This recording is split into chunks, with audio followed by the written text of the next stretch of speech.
Life as a princess isn't just the romantic fairy tale we all imagine. There are public responsibilities, high expectations, and a laundry list of rules and protocols to follow. Prince Harry will expect his new bride to comport herself like a royal as they experience their life together. In this video, we're exploring 10 of the strictest rules Prince Harry makes Meghan Markle follow. Don't forget to subscribe and please give this video a big thumbs up. Kiss voting goodbye. As a member of the royal family, Princess Meghan will no longer participate in politics. The royal family is often thought of as a political body, but nothing could be further from the truth. Not only do they hold no political power in the United Kingdom, but each member of the royal family is careful to appear as politically unbiased as possible. This means that the formerly outspoken Markle will have to remain mum when matters of a political nature come up. While there are no formal laws barring the royal family from voting as citizens, the Queen and those closest to her still refrain from casting a ballot. Many consider it unconstitutional for the monarch and those closest to her to participate in elections. This will possibly be one of the most difficult changes for the new princess to adjust to. In marrying Harry, she's walking away from a life of activism and political action. There are some moments when breaking royal protocol can be overlooked, but this may be the strictest rule Prince Harry has for his new bride, and perhaps the one she may try to subtly break the most as time passes. It's certainly worth keeping an eye out for subtle hints as this opinionated woman carries out her royal duties. Embrace natural beauty. As a remarkably stunning woman, Meghan Markle is certainly no stranger to subtle makeup looks. Though the successful actress has never shied away from her natural beauty, she has been known to sport the occasional dramatic look for formal occasions. But as a member of the royal family, those vivid colors and false eyelashes are now a thing of the past. The Queen frowns on bright colors, heavy blush, lash extensions, and even bright colors of nail polish. The monarch is famous for her love of Essie's ballet slipper pink polish and feels that unnatural manicure colors are cheap and distracting. Royal nails must always be kept trimmed and neat as well. All that time shaking hands with the public means even Meghan's cuticles will be under scrutiny. The princess will also be expected to keep her hair perfectly blown out and silky smooth at all times. The royal family expects hair to be neat in any style. Messy ponytails and top knots simply will not do. Life in the public eye demands that all royal women are at their elegant, ladylike best, at all times, from classic makeup looks to tidy hairstyles. Meghan must pay more attention to her appearance now more than ever. Say farewell to shellfish. One area of our lives that we all expect to have control over is our diet. Unfortunately for the new Duchess of Sussex, she will have to abide by a laundry list of dietary restrictions and regulations. Perhaps the strangest of these is the avoidance of shellfish. All royals avoid eating shellfish as these foods can cause foodborne illness. With a strict schedule and so many public appearances, it's simply impractical to risk any downtime while dealing with a case of food poisoning. As if losing shellfish weren't enough, Meghan will also have to forego garlic, as the Queen has banned its use in the royal kitchens. There are several items you won't find on the royal dinner menu. Pasta, rice, and potatoes are reserved for special occasions, as the Queen prefers to dine on lighter fare, such as vegetables and grilled fish. At royal functions, the princess will have to pay close attention to the Queen. When she's finished with a course or a meal, the plates are cleared for all guests, whether they've finished or not. Should the monarch place her purse on the table, the dinner must end within 5 minutes. We're sure Meghan is no stranger to healthy eating, but this level of control is extreme for anyone. Little black dress.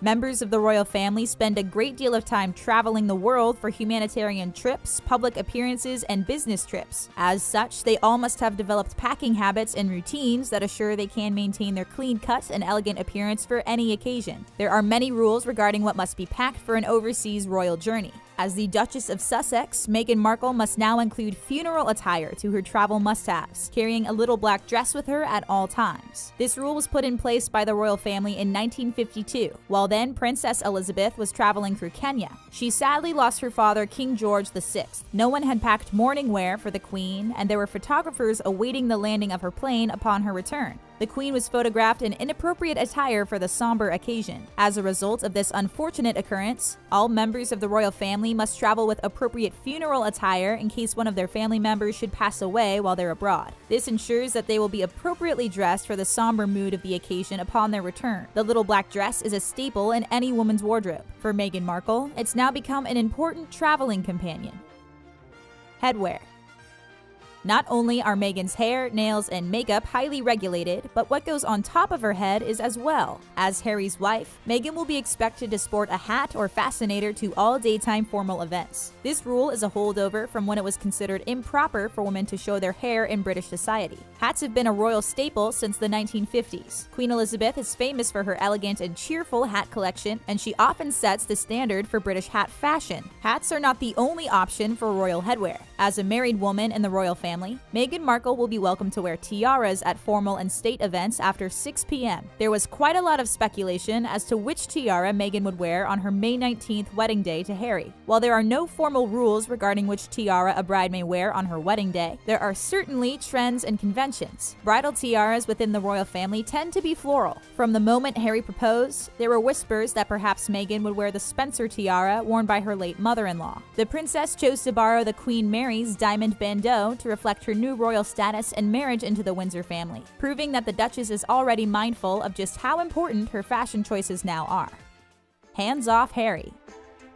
Newlyweds are famous for their affectionate overtures, but this simply won't be the case for Meghan and Harry. The prince's status and high-profile lifestyle mean it would simply not be appropriate for the young lovebirds to be seen as being overly affectionate in public. In fact, the couple is rarely seen kissing or even holding hands in public. There is no formal rule dictating that royals cannot display their love publicly. However, the Queen is rarely seen so much as holding hands with Prince Philip, and as such has inadvertently set a royal standard. Prince William and his wife uphold this very strict standard. That's because Prince William stands to inherit the throne, and he and the Duchess of Cambridge wish to appear professional. Harry and Meghan follow slightly less strict etiquette regarding public displays of affection, and were even photographed kissing and holding hands at the most recent Invictus Games. This slightly relaxed attitude is due to Harry's place in the royal succession. As he is less likely to inherit the throne than his brother, the rules aren't quite as strict, but Harry will still expect his new wife to keep her public image in mind as the two carry on their royal lives. An end to fan service. As a successful actress, Meghan Markle is accustomed to greeting the public and her adoring fans with a bright smile and bottomless friendliness. With over 21 career appearances, the Suits star has always maintained a loving relationship with her fans. She's often seen hugging her fans, posing for selfies, and signing autographs to delight the crowds. As a royal fiancé, Markle was often photographed breaking royal protocol by eschewing the expected handshake for the warmer and more American hug. Autographs were once a part of Meghan Markle's everyday life, but as a member of the royal family, autographs are strictly off-limits. Harry's wife must refrain from offering her signature to her adoring public to prevent potential forgers from learning her handwriting style and faking her royal signature. Selfies are also off the table for the Duchess. Royals are forbidden from taking selfies with the public to discourage commoners from turning their backs to the Windsor family. This rule is also to encourage eye contact and conversation between the Windsors and the public. When the royals meet with the public, the expected greeting is a 2-count handshake, to avoid showing any favor with a longer or shorter shake, as well as to avoid wearing out royal hands at lengthy public engagements. Wedges are out, clutches are in.